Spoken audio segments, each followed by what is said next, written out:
Hello बच्चों, तो चलिए स्टार्ट किया जाए एक नया topic, coefficient of tension trick. एक ऐसा ट्रिक आज आपको सिखाने जा रहा हूँ बच्चों, एक ऐसा टेक्निक आपको समझाने जा रहा हूँ, मज़ा आ जाएगा। बड़े से बड़े प्रॉब्लम्स ये वही सॉल्व कर लोगे, बस 10 मिनट का खेल है। अगर आपने 10 मिनट सुन लिया, अगर आपने 10 मिनट समझ लिया, बस आनंद ही आनंद है, बहुत मज़ा आएगा। तो चलो बिना कुछ बातें किए स्टार्ट करें। अभी देखो, कॉफिशिएंट ऑफ टेंशन ट्रिक के बारे में जानो। अपने को 2-3 बात याद रखना है। मान लो एक एम मास का बॉडी है, मान लो एक एम मास का बॉडी है, मान लो मेरे बच्चे एक एम मास का बॉडी है। ओहो बच्चों, इस बॉडी का वेट नीचे लग रहा है, इस बॉडी का वेट नीचे लग रहा है, इस बॉडी का भी वेट नीचे लग रहा है। बस जो बोलने जा रहा हूं उसको ध्यान सुनना, वहीं पर सारे खेल हैं। पूरे के पूरे क्वेश्चन बनवा लूंगा, बस ये खेल को समझ लेना। मेरे कहने का मतलब है बच्चों, ये रहा टेंशन रस्सी में, मान लो इधर टेंशन है, और मान लो इस केस में बच्चों इधर टेंशन है। ध्यान देना, पहले इन दोनों केस को ध्यान दो, मैं क्या समझाना चाह रहा हूं बच्चों। एक छोटा सा बात ध्यान देना कि जिस लाइन पर टेंशन है, जो भी लाइन पर टेंशन की बात कर रहे हो, जिस लाइन पर टेंशन है, अगर उस लाइन पर जी अवेलेबल है तो जी लिखो, और अगर जी अवेलेबल नहीं है तो जीरो लिखो, बात खत्म। तो चलो पहले मैं समझो, इस लाइन पर टेंशन है, इसी लाइन पे, तो सोच के बताओ, उसी लाइन पे जिस लाइन पर टेंशन था उस लाइन पर जी अवेलेबल है? हाँ बिल्कुल जी अवेलेबल दिखाई दे रहा है। अगर अवेलेबल है तो जी लिख देना, और अगर अवेलेबल नहीं है तो जीरो लिखना। बस इतना ही काम करना है, तीसरा काम अपने को करना ही नहीं है, सिर्फ इतना काम करना है। फिर से सुनो, जिस लाइन पर टेंशन था उसी लाइन पर अगर जी अवेलेबल है तो जी लिख दो, और अगर अवेलेबल नहीं है तो जीरो लिखो। अब यहाँ पर देखो, मैंने इस केस में थोड़ा सा मॉडिफाई कर दिया इसको। मैंने कहा कि मान लो अब की बार टेंशन ऐसे लग रहा था, इस केस में मैंने टेंशन को ऐसे दिखाया, तो मैंने कहा इस बार टेंशन ऐसे लग रहा था इस एक्सिस पे, और इधर लग रहा था वेट एम जी।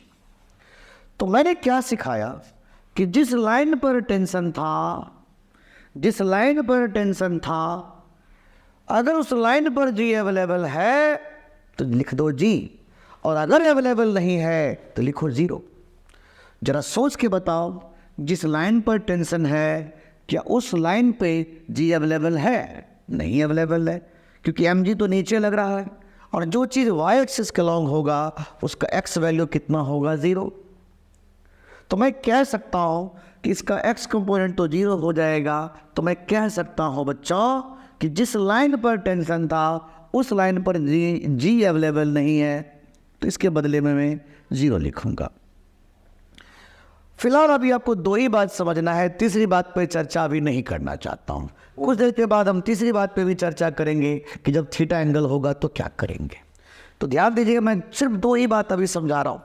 मैं क्या समझा रहा हूँ कि जिस लाइन पर टेंशन है उस लाइन पर अगर जी का कोई भी कंपोनेंट है तो आप जी लिख दो, और अगर जी का कंपोनेंट नहीं है, अगर जी अवेलेबल नहीं दिखाई दे रहा है, तो आपको क्या करना है बच्चों? जीरो लिख देना है।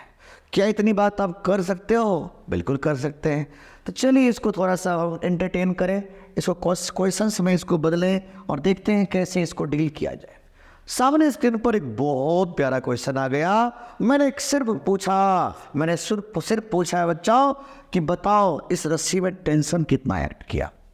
बच्चों आप देख सकते हो यहाँ पर रस्सी कितने हैं? सिर्फ एक। रस्सी में लगने वाले फोर्स को टेंशन कहते हैं, रस्सी में लगने वाले फोर्स को टेंशन कहते हैं, और टेंशन हमेशा बॉडी के बाहर लगता है। चूंकि रस्सी एक था तो टेंशन भी सेम होगा।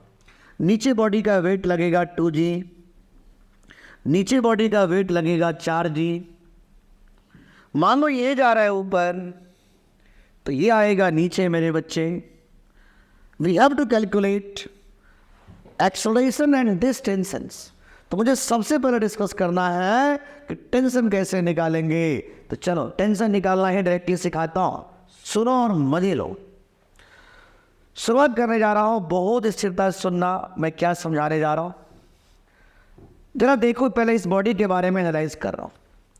बताओ इस बॉडी पर टेंशन कितना है T, और उस T का कॉफिशिएंट कितना है, उस T के पीछे क्या लगा है। तो कहोगे सर 1। सोचो T को क्या लिख सकते हो, 1 गुना T। इस बॉडी का टेंशन कितना है T, और T का कॉफिशिएंट कितना है 1। तो आपको ऐसे लिखना होगा, इसकी कॉफिशिएंट है 1, तो लिखो 1 इनटू जिस लाइन पर टेंशन था उस लाइन पर G अवेलेबल है कि नहीं है। जिस लाइन पर टेंशन था उस लाइन पर G अवेलेबल है कि नहीं है। अगर अवेलेबल है तो G लिखो, और अगर अवेलेबल नहीं है तो 0 लिख दो, बात खत्म। तो जिस लाइन पर टेंशन था उस लाइन पर G अवेलेबल है, हाँ है ना, बिल्कुल अवेलेबल है। जिस लाइन पर टेंशन था उस लाइन पर अगर G है तो G लिखो, और अगर G नहीं है तो 0 लिखो। इतना तो लिख ही सकते हो बच्चों। इस लाइन पर टेंशन है, इस लाइन पे G अवेलेबल था, तो मैंने लिख दिया G अवेलेबल। तो इसकी coefficient 1 into G available plus. अब इस बॉडी के बारे में सोचो, क्या कहोगे। इस बॉडी पे टेंशन कितना किया है T, तो उस T के पीछे कौन है 1। T के पीछे मतलब T का कॉफिशिएंट कितना है 1, तो लिखो 1। जिस लाइन पर टेंशन है उस लाइन पर G अवेलेबल है कि नहीं है, बिल्कुल अवेलेबल है मेरे बच्चे, बिल्कुल अवेलेबल है। तो अगर बिल्कुल अवेलेबल है तो G लिखो। मैं बार बार कहता हूँ कि अगर अवेलेबल नहीं होता, अगर अवेलेबल नहीं होता तो मैं क्या लिखता 0। क्या लिखता 0। अब देखो इतना लिख दिया डिवाइडेड बाय, फिर से बात कर रहे हैं यहाँ पर, इसकी कॉफिशिएंट कितनी है 1, तो लिखो 1 का स्क्वायर। इसकी कॉफिशिएंट कितना था 1, तो 1 का स्क्वायर डिवाइडेड बाय इसका मास। इसका मास कितना है 2 प्लस इसके लिए बताओ टेंशन कितना था T, उसकी कॉफिशिएंट कितना है 1, तो लिखोगे 1 का स्क्वायर डिवाइडेड बाय इसका मास। कितना मास है 4, हो गया। इसको सॉल्व की करो और आंसर आ गया टेंशन का। तो इसका टेंशन का वैल्यू कितना हो जाएगा बच्चों, 1G प्लस 1G मतलब 2G divided by 1/2 plus 1/4, LCM आ जाएगा 4, और ये हो जाएगा 2 plus 1। The tension is 8G/3 newton. उम्मीद करता हूँ मेरे बच्चे आपको बहुत अच्छे समझ में आ गया होगा मैंने क्या स्टेप लिया। एक बार फिर से सुनेगा ध्यान से, एक बार मैं दोबारा आपको रिकैप करता हूँ चीज़ों को। मैंने कहा हम कैसे टेंशन निकालेंगे। टेंशन निकालने की बहुत ही सिंपल तरीका हमने कहा बच्चों, पहले इस बॉडी के बारे में सोचा तो इस पर टेंशन लग रहा था T, तो इस T का कॉफिशिएंट कितना था, T के पीछे क्या था, तो कहोगे 1 गुना T मतलब 1। तो इसकी कॉफिशिएंट था 1, तो लिख दिया 1 इनटू जिस लाइन पर ये टेंशन था उस लाइन पर G अवेलेबल है कि नहीं है। अगर अवेलेबल है तो G लिखो, और अगर अवेलेबल नहीं है तो मेरे बच्चे 0 लिखना था। तो क्या अवेलेबल था, यस अवेलेबल था, तो G से मल्टीप्लाई कर दिया। और अगर अवेलेबल नहीं होता तो मैं 0 से मल्टीप्लाई करता बच्चों प्लस।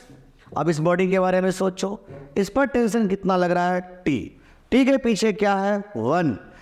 अब ये बताओ जिस लाइन पर टेंशन था उस लाइन पर G अवेलेबल था, यस, तो मैंने लिख दिया 1 इंटू G, फिर से डिवाइडेड बाय, फिर से बात करो इस पर टेंशन कितना था T, इसके कॉफिशिएंट कितना था 1, तो लिख दोगे 1 का स्क्वायर बाय इसका मास, 1 का स्क्वायर बाय इसका मास। ओके, फिर बात करो इसके लिए, इसके पीछे क्या है 1 का स्क्वायर बाय इसका मास। Now solve it. तो इसको हम एक काम करते हैं, इसको हम पहले टेंशन निकालना सीखते हैं। जब आपको टेंशन निकालना समझ में अच्छे से आ जाएगा तो आपको हम एक्सेलरेशन निकालना भी सिखाएंगे। तो पहले एक बार हम लोग टेंशन निकाल लेते हैं, देन एक्सेलरेशन निकालना दोबारा सीखेंगे इस सारे क्वेश्चंस के ऊपर में। तो एक बार मैं थोड़ा सा टेंशन पे पहले पकड़ बना देता हूँ, डायरेक्टली टेंशन कैसे निकालेंगे। तो चलो अगले क्वेश्चन की तरफ आओ बच्चों। मैं जैसे कह दिया बच्चों कि देखो बच्चों, आपके सामने स्क्रीन पर ये क्वेश्चन था। मैं दोबारा एक बार रिपीट करूंगा उस बातों को। ये देखो, कुछ इस प्रकार क्वेश्चन था। ये था 5 किलोग्राम और ये था 10 किलोग्राम। मान लो ये ऊपर जा रहा था और मेरे बच्चे ये नीचे आ रहा था। तो मुझसे पूछा जाता है एक्सेलरेशन क्या होगा और टेंशन क्या होगा। डोंट वरी मेरे बच्चे, सबसे पहले मुझे बताओ रस्सी कितने हैं? सर 1। तो रस्सी में लगने वाले फोर्स को क्या कहते हैं? टेंशन। टेंशन किधर लगता है? बॉडी के बाहर। ओके, अब मुझे बताओ नीचे क्या लगेगा? 5G। नीचे क्या लगेगा? 5G। नीचे क्या लगेगा? 10G। बॉडी का वेट लग रहा है। अब यहाँ तक लिखने के बाद चूंकि हमें टेंशन निकालना है, आओ फिर से चर्चा कर लें, फिर से बात कर लें आपसे। जल्दी बताओ, इस बॉडी पर बच्चों, इस बॉडी की बात कर रहा हूं। इस बॉडी पर टेंशन कितना है? T। कितना है? T। उस T के पीछे क्या है? 1। T के पीछे क्या है? 1। तो लिखो 1। ओहो, अब बताओ जिस लाइन पर टेंशन था उस लाइन पर G अवेलेबल है या नहीं है? बिल्कुल है सर जी। अरे वाह, तो मैंने G से मल्टीप्लाई कर दिया प्लस। अब फिर बताओ इस पर टेंशन कितना है? T। तो T के पीछे कितना है? 1। कितना है बच्चों? 1। T के पीछे कितना है? 1। अब मुझे जल्दी जल्दी बता दो कि जिस लाइन पर टेंशन था उस लाइन पर G अवेलेबल है कि नहीं है? बिल्कुल अवेलेबल है। तो लिख दिया मल्टीप्लाई बाई G। ओहो, डिवाइडेड बाय, फिर से बात करते हैं, इसके लिए कितना टेंशन था? T।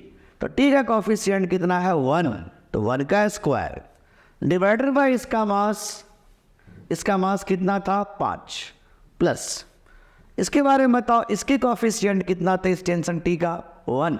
कॉफिशिएंट का मतलब क्या? उसके पीछे क्या था? का स्क्वायर। इसके कॉफिशिएंट का स्क्वायर है बाई इसका मास 10। Now solve it. हम जैसे इसको सॉल्व करेंगे बच्चों तो ये ऊपर आ जाएगा 2G डिवाइडेड बाय एलसीएम आ जाएगा 10। 2 + 1 एंड टेंशन इज 20G/3। उम्मीद करता हूँ आपको समझ में बिल्कुल आ गया होगा मेरे बच्चे। तो इस प्रकार हम कह सकते हैं इस रस्सी में लगने वाले जो टेंशन है वो है 200/3। हमने G का वैल्यू क्या ले लिया? 10। क्या ले लिया? 10। इसलिए क्वेश्चन हो गया बस। वैसे क्या होता है? G का वैल्यू 9.8। क्या होता है? 9.8। लेकिन हम लोग कैलकुलेशन आसान करने के लिए 10 ले लेते हैं। ठीक है, चलो नेक्स्ट क्वेश्चन की तरफ आओ। थोड़ी एंटरटेन और करो बच्चों।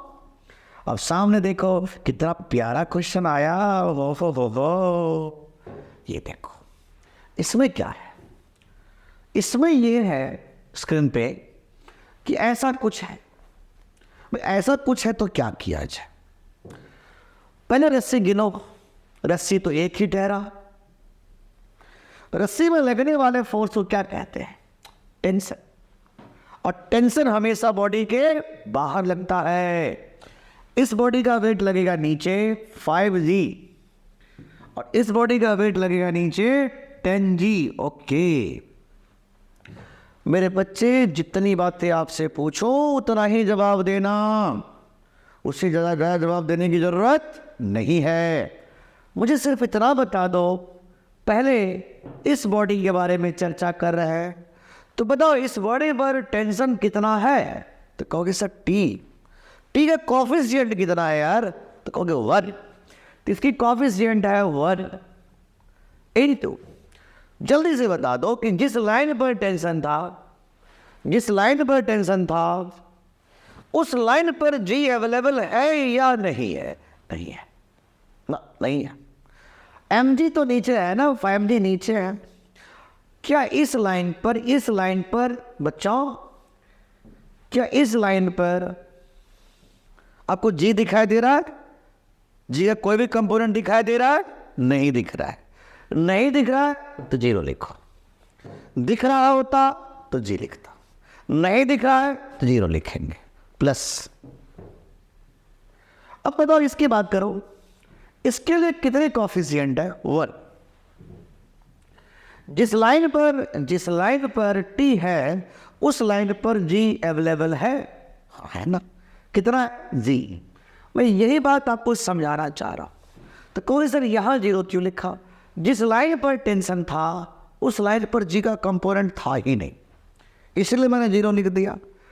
इसमें क्या है कि जिस लाइन पर टेंशन था उस लाइन पर जी का कंपोनेंट अवेलेबल है, उसी लाइन पर जी बिल्कुल था, तो मैंने जी से मल्टीप्लाई कर दिया। डिवाइडेड बाय इसके कॉफिशिएंट कितना है? 1 का स्क्वायर डिवाइडेड बाय इसका मास 5 प्लस इसके कॉफिशिएंट क्या है? 1 का स्क्वायर बाय इसका मास 10। एक बार दोबारा रिपीट करता हूं ये क्वेश्चन को, अच्छा क्वेश्चन है। मैंने कहा इस बॉडी के लिए टेंशन लग रहा था टी, इसकी कॉफिशिएंट कितना था? 1। तो मैंने क्या बोला कि जिस लाइन पर टेंशन है उस लाइन पर जी अवेलेबल है कि नहीं है?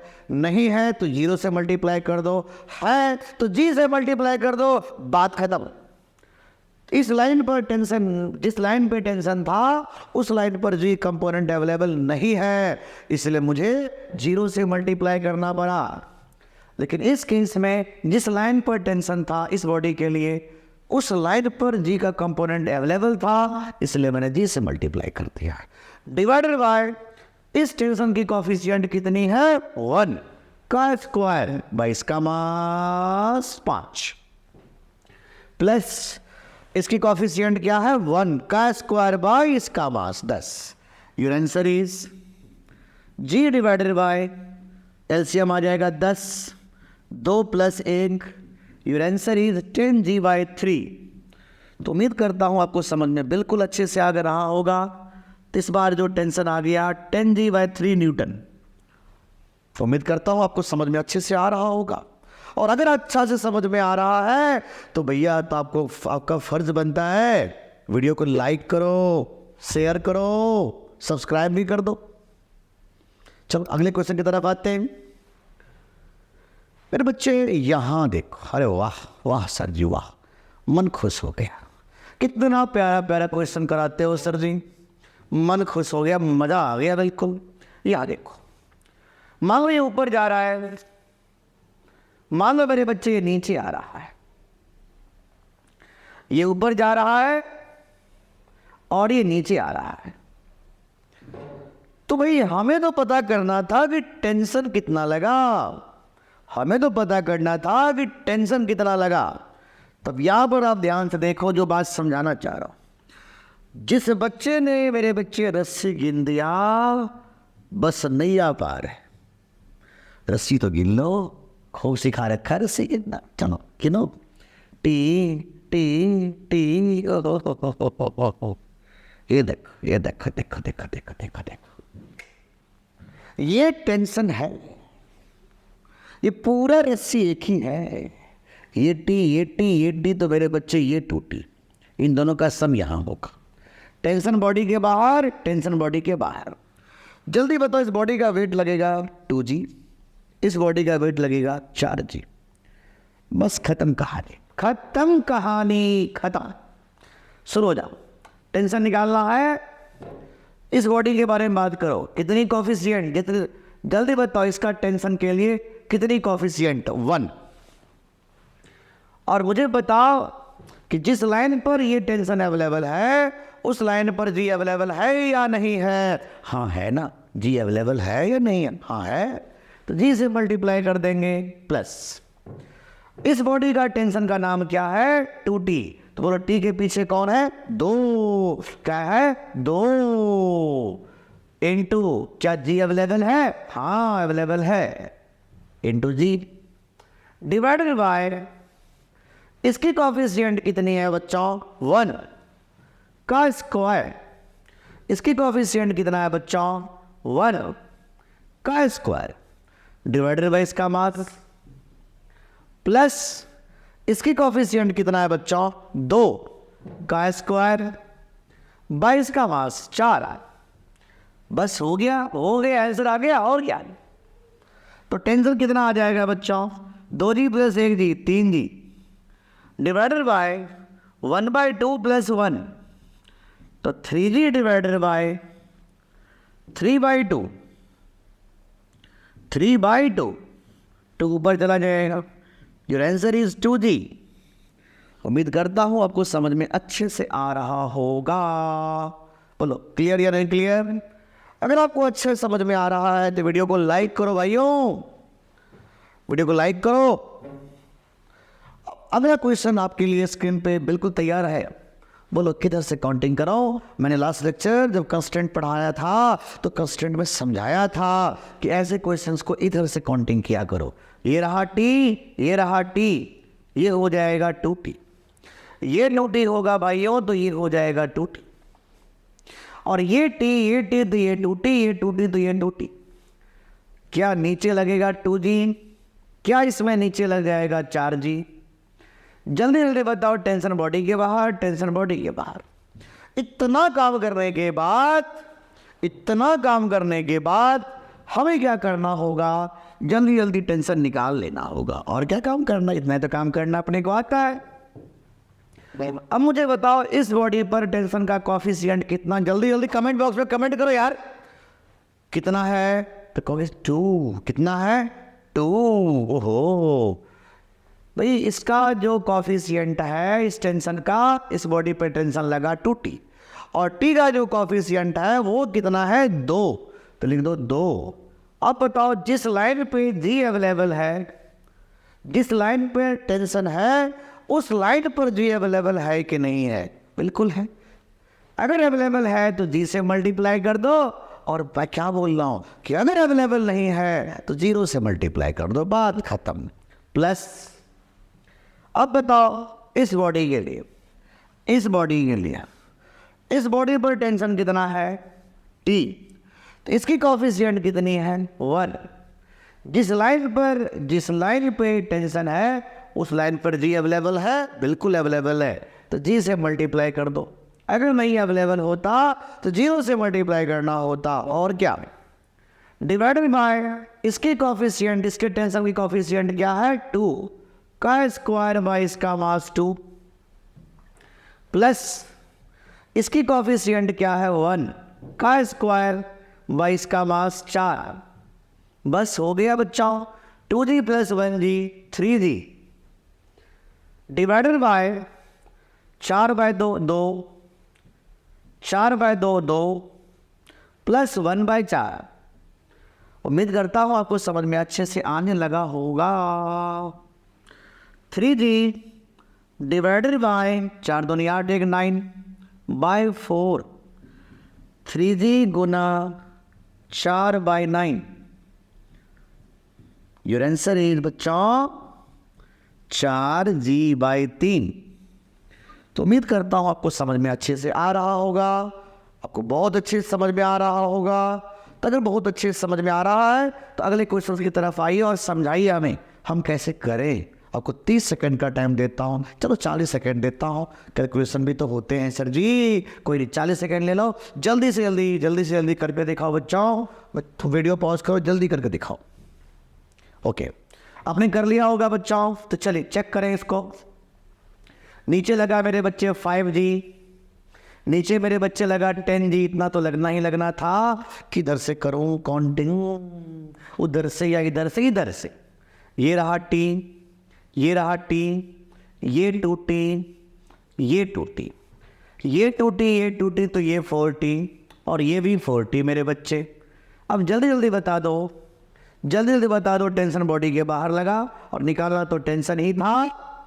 तो सबसे पहले मुझे क्या समझाना पड़ेगा कि सर ये रहा टेंशन, इस बॉडी पे टेंशन है 4t, तो इसका जो कॉफिशिएंट है वो कितना है 4, तो लिख दोगे 4।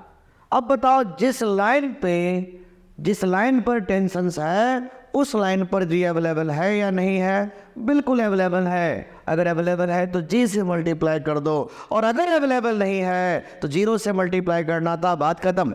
अब इसकी बात कर लो, इसकी कॉफिशिएंट कितनी है 1, इंटू जिस लाइन पर टेंशन है उस लाइन पर जी अवेलेबल है या नहीं है।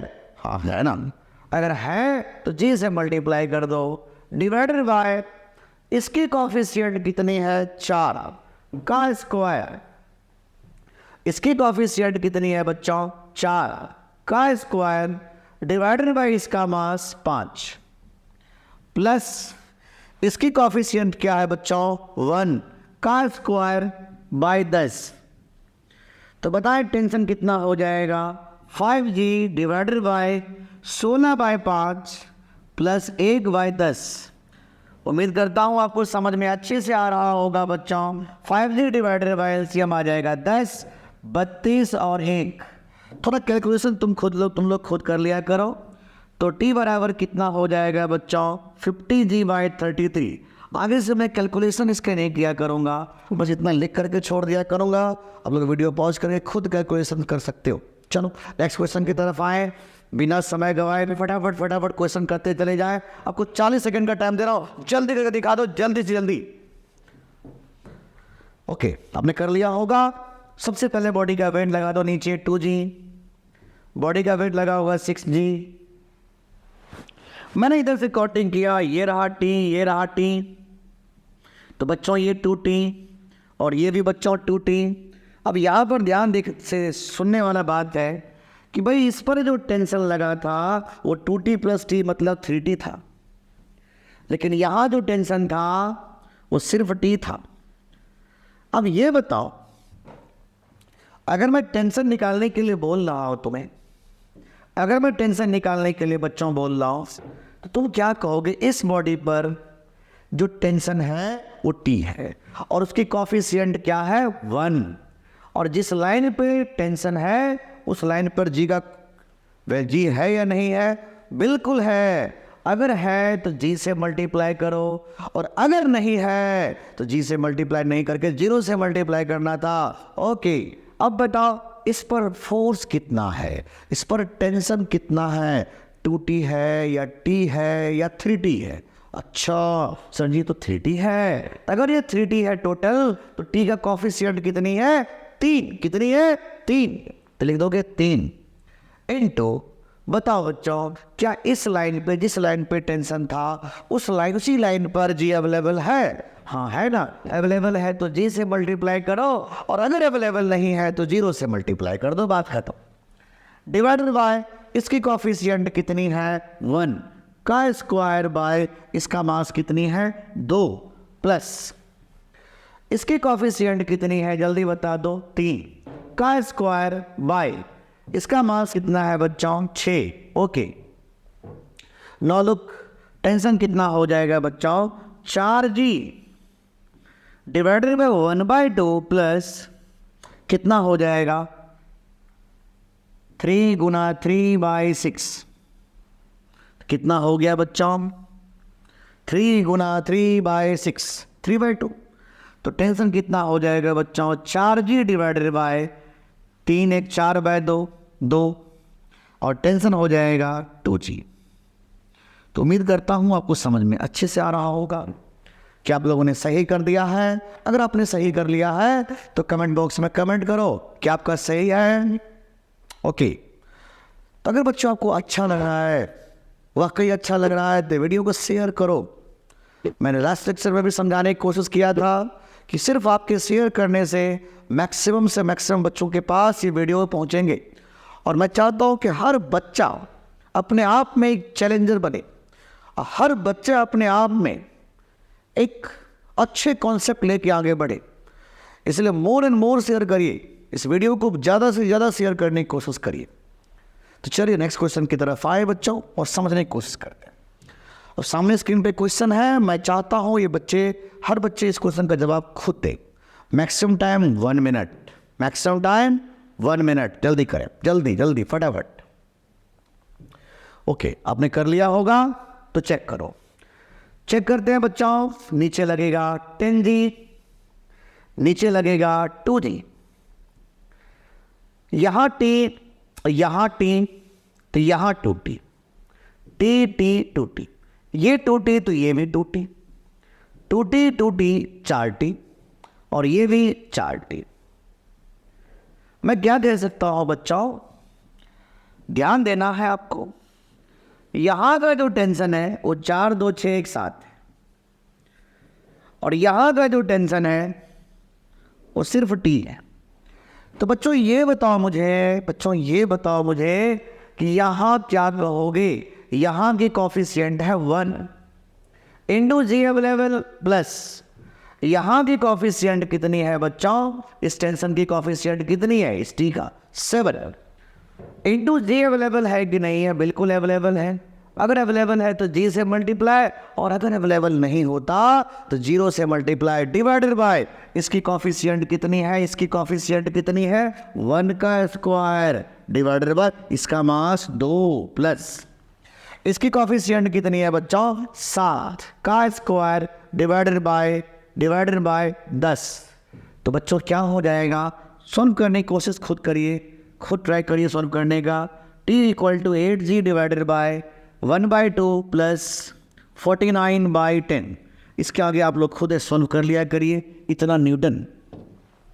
कितने बच्चे का यहाँ तक बिल्कुल सही था मेरे बच्चे? अगर आपको ये वीडियो समझ में आ रहा है, अच्छे समझ में आ रहा है, तो वीडियो को लाइक करो। मैं बार बार आपको इस बात को रिपीट करता हूँ क्योंकि आपके सिर्फ शेयर करने से, आपके सब्सक्राइब करने से मैक्सिमम लोगों के पास ये वीडियो पहुँच सकता है।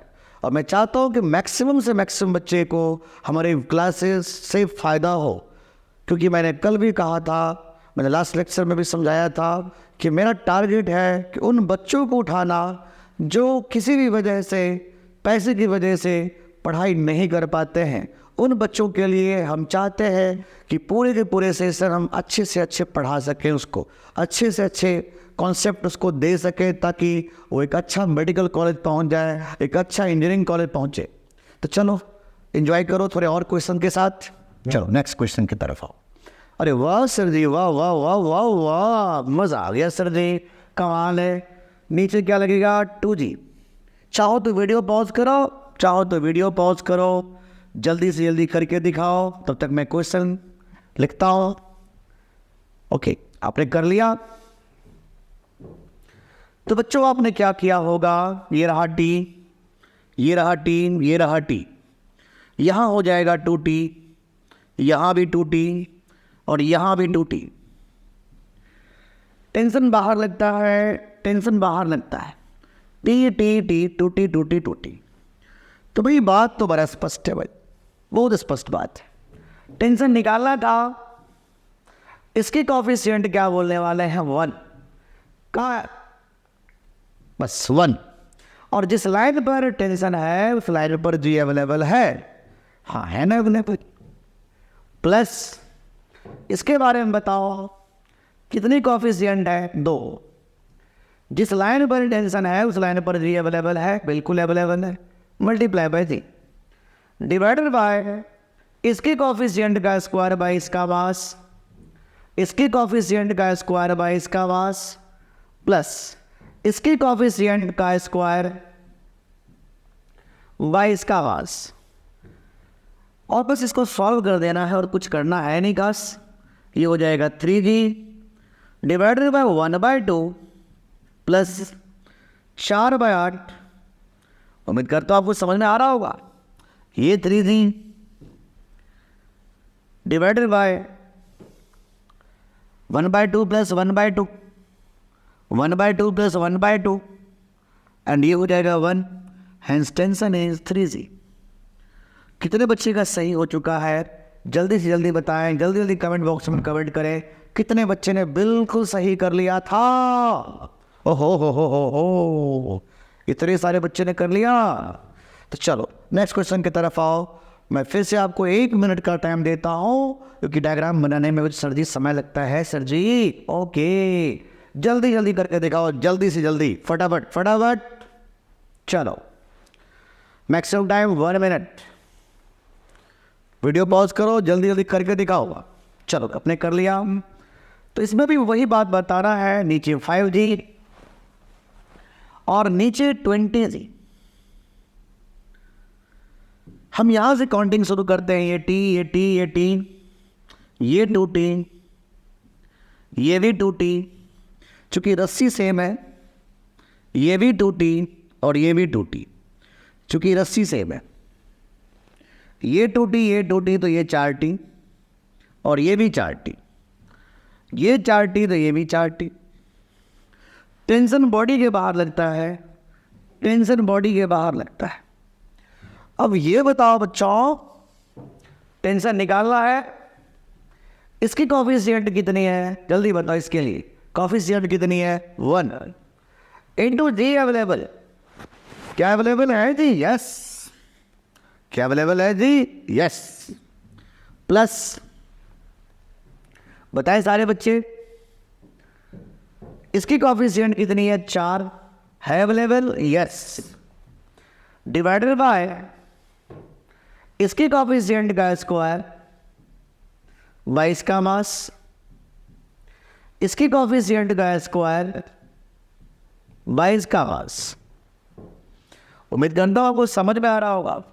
इतना लिखने के बाद आप आराम से सॉल्व कर दो, हो गया आंसर, इतना न्यूटन आंसर आ जाएगा। कितने बच्चे ने ऐसे किया था, जल्दी जल्दी बताएं मुझे, कमेंट बॉक्स में कमेंट करें कितने बच्चे ने। ओके नेक्स्ट बच्चों, अब थोड़ा सा आगे के कॉन्सेप्ट्स हैं, इसको थोड़ा ध्यान से सुनिएगा। क्या है, अगर आप ये समझ जाओगे तो बस मजे ही मजे। ऐसे केस में हम क्या करें, ऐसे केस में हमें क्या करना चाहिए, तो ध्यान दो बच्चों। यहां जो सिचुएशन है, यहां पहले रस्सी गिनो कितना है, तो कोई से रस्सी तो एक ही है, और रस्सी में लगने वाले फोर्स को टेंशन कहते हैं। नीचे लगा 10 जी। बस बच्चों एक छोटा सा काम कर लेना है, इतना काम अगर कर लिए तो बस जरूरत नहीं है किसी का। बस एक काम ये करना है, नहीं तो मुझे कंपोनेंट तोड़ना आपको पहले सिखाना पड़ेगा। उसके लिए मैं अलग से वीडियो का लिंक इसमें शेयर कर दूंगा। इसमें मैंने जिस क्लास में मैंने कंपोनेंट तोड़ना सिखाया था उसको अटैच कर दूंगा डिस्क्रिप्शन बॉक्स में, आप उसको वहाँ से देख सकते हो। चलो एक बार मुझे बताओ, बस अगर उतना भी देखने की ज़रूरत नहीं है, बस अगर आप इतना बात ध्यान रखोगे कि कंपोनेंट कैसे तोड़ते हैं, हमें ज़रूरत ही नहीं है, हम बस इतना काम कर लेते हैं। यहाँ लिखना बॉडी का मास 5 इंटू जी इंटू साइन थीटा। बोलो कितना एंगल है, 37 डिग्री। बस हो गया, इतना ही लिखना था। यहाँ जो मास होगा उसको लिख देना m इंटू जी साइन थीटा, इतना ही लिखना था। क्या बोला मैंने, समझ में आया? यहाँ लिखना था m इंटू जी साइन थीटा, m इंटू जी साइन थीटा। ये कैसे आया है, कंपोनेंट तोड़ के। अब आपको देखना है, हमें टेंशन निकालने के लिए पहले इस बॉडी के बारे में देखो। इस पर टेंशन का कॉफिशिएंट कितना है, 1।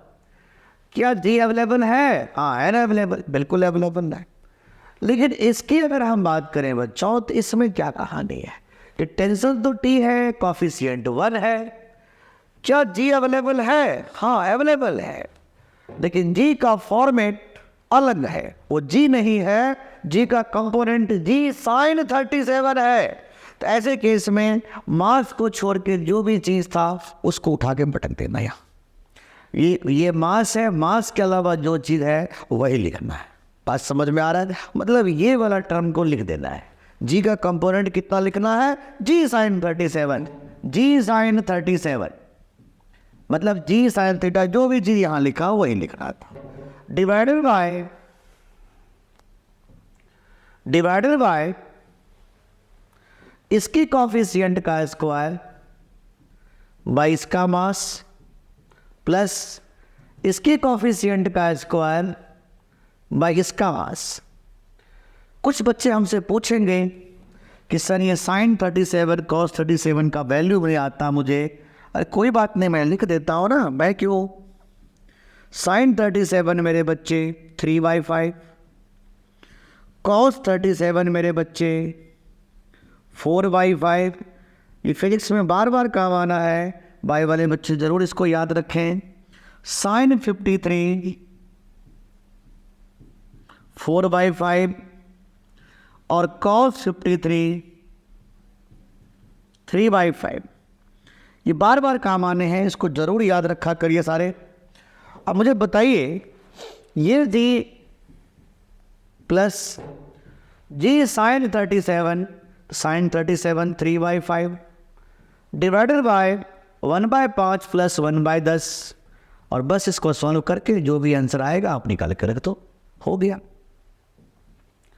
तो उम्मीद करता हूं आपको समझ में ये बात भी आया। नहीं आया सर जी, बिल्कुल नहीं आया समझ में, चलो कोई नहीं, एक दो क्वेश्चन और करते, मस्ती में समझेगा, मस्ती में सीखेंगे। चलो देखो, ये देखो सामने स्क्रीन पर ये क्वेश्चन है, तो आपको एक छोटा सा काम करना है। पूछे ना क्या भाई, आपको ये करना है, सबसे पहले ऐसे लिख देना होगा, सबसे पहले ऐसे लिख देना होगा, मास का नाम 5 इंटू जी, और ये एंगल कितना है 30, जी साइन 30, इतना लिख देना है, बस बात खत्म। यहां क्या लिखना है, मास का नाम 10 इंटू जी साइन क्या एंगल है 60 डिग्री। तो मैं क्या बोल रहा हूं, एम इंटू जी साइन थीटा लिखना था, बस कोई कंपोनेंट तोड़ने की जरूरत नहीं, इतना लिख दीजिए, बस बात खत्म। अब मुझे बताइए, यहां रस्सी एक है तो टेंशन टी लगेगा, टेंशन बॉडी के बाहर लगा। अब बताइए टेंशन निकालने का सिंपल तरीका, इस बॉडी का पर टेंशन कितना है टी, कॉफिशिएंट कितनी है 1, तो लिख देंगे 1। अब बताइए कि जिस लाइन पे टेंशन है उस लाइन पर जी का कौन सा कंपोनेंट अवेलेबल है, तो कहोगे सर मास को छोड़ के जो भी अवेलेबल है सब लिख दो। तो मान को छोड़ के जी का कौन सा कंपोनेंट अवेलेबल है, जी साइन 30 प्लस, इस केस में देखो इसकी कॉफिशिएंट कितना है इस टेंशन का 1 इंटू जिस लाइन पर टेंशन था उस लाइन पर जी का कौन सा रूप तुम्हें दिखाई दे रहा है, तो जी का ये जो तुम देख रहे हो कंपोनेंट जी साइन 60 ये अवेलेबल है, मास को छोड़ के जो अवेलेबल है सब लिख दो। तो मास तो 10 था, इसको छोड़ के जो भी था सबको लिख देना था। तो जी साइन 60 डिवाइडेड बाय इसकी कॉफिशिएंट का स्क्वायर 22 का मास प्लस इसके कॉफिशिएंट का स्क्वायर 22 का मास। तो बच्चों ये हो जाएगा बच्चों g/2 sine 30 half and sine 60 is √3/2 divided by 1/5 plus 1/10। नौ इससे आगे तो आप सॉल्व कर ही सकते हो बच्चों। तो उम्मीद करता हूँ आपको समझ में अच्छे से आने लगा होगा। तो चलिए नेक्स्ट क्वेश्चन की तरफ आते हैं। नेक्स्ट क्वेश्चन थोड़ा सा और एंटरटेन करेंगे बच्चों, आपके सामने अब थोड़ा डिफरेंट टाइप के क्वेश्चन रखता हूँ, बहुत मज़ा आएगा बच्चों बहुत मज़ा आएगा। ये देखो बच्चों, ये देखो हो। ये बात है सर जी, ये हुई ना बात सर जी, मैं भी यही सोच रहा था सर जी कि ऐसा भी क्वेश्चन करवाओ सर जी कि थोड़ा मन खुश हो जाए। मैंने यहाँ दे दिया 2 किलो का बॉडी, यहाँ दे दिया 8 किलो का बॉडी, बहुत अच्छी बात है भाई। अब ये बताओ, हमें बताना होगा कि इसमें टेंशन कितना लगा। तो मैंने क्या बोला कि जब बॉडी इंक्लाइन प्लेन पर रखता है तो सबसे पहले एक छोटा सा काम करो, मास कितना है 2 इंटू जी साइन थीटा, कितना एंगल है 30 डिग्री, तो जी साइन 30 डिग्री। और यहाँ क्या लिखोगे 8g। ये बताओ, ये रहा टेंशन टी, ये रहा टेंशन टी, ये रहा टेंशन टी, तो ये क्या हो गया 2t, टेंशन बॉडी के बाहर, टेंशन बॉडी के बाहर। अब मुझे ये बताओ बच्चों, ये बताओ कि इस बॉडी पर टेंशन कितना है टी का कॉफिशिएंट कितना है 1, तो लिख दोगे 1 इंटू, अब ये बताओ कि जिस लाइन पर टेंशन था उस लाइन पर जी का कौन सा कंपोनेंट तुम्हें दिखाई दे रहा है, जी साइन 30। क्या दिखाई दे रहा है, जी साइन 30, तो लिख दोगे जी साइन 30 प्लस इस बॉडी पर कितना लगा है 2t। उस टी का कॉफिशिएंट कितना है 2। क्या जी अवेलेबल है? यस, जी अवेलेबल है। कितना? जी डिवाइडेड बाय इसके कॉफिशिएंट कितना है 1 का स्क्वायर बाई इसका मास 2 प्लस इस बॉडी में टेंशन कितना लगा है 2t, टी के पीछे क्या है 2 का स्क्वायर बाई इसका मास 8। उम्मीद करता हूं आपको समझ में बहुत अच्छे से आ रहा होगा। तो टर्म क्या डिफाइन हो गया? g/2 plus 2g divided by 1/2 plus 1/2। 1/2 4/8 मतलब 1/2। बस इसको सॉल्व करके निकाल दीजिए। ये नीचे हो गया 1, ऊपर क्या हो गया 5g/2। इतना न्यूटन इसका आंसर हो जाएगा। उम्मीद करता हूँ आपको समझ में बहुत अच्छे से आ रहे होंगे। तो अगर आपको समझ में अच्छे से आ रहा है तो वीडियो को लाइक करो, शेयर करो, सब्सक्राइब करने की कोशिश करो। तो मेरे बच्चे, हम थोड़ा सा चाहो तो और क्वेश्चंस करवा दें या एक काम और कर सकते हैं। इतना पर आप लोग पहले प्रैक्टिस करो। जब इसको पर अच्छे पकड़ बना लोगे तो मैं अगले लेक्चर में आपको सिखाने की कोशिश करूंगा कि अब यही क्वेश्चन जब आएंगे और हमसे पूछा जाएगा कि ये बताओ कि एक्सेलरेशन कैसे निकाला जाए। अच्छा, अभी तो मैंने सिर्फ टेंशन निकालना सिखाया कि डायरेक्टली टेंशन कैसे निकालेंगे, कौन से ट्रिक से फटाफट क्वेश्चन में हम लोग सीधा सीधा टेंशन निकाल लेंगे। अब हम सिखाएंगे कि मुझे एक्सेलरेशन पूछा जाएगा तो एक्सेलरेशन निकालने का भी एक ब्रह्मास्त्र बताऊंगा, एक शॉर्टकट बताऊंगा कि कैसे फटाफट हम बॉडी में एक्सेलरेशन निकाल लेंगे। तो मेरे बच्चे, मुझे उम्मीद है कि आपको समझ में बहुत अच्छे से आया होगा। अब बहुत एंजॉय किए होंगे क्लास में। तो आज के लिए इतना ही मेरे बच्चे, बाय।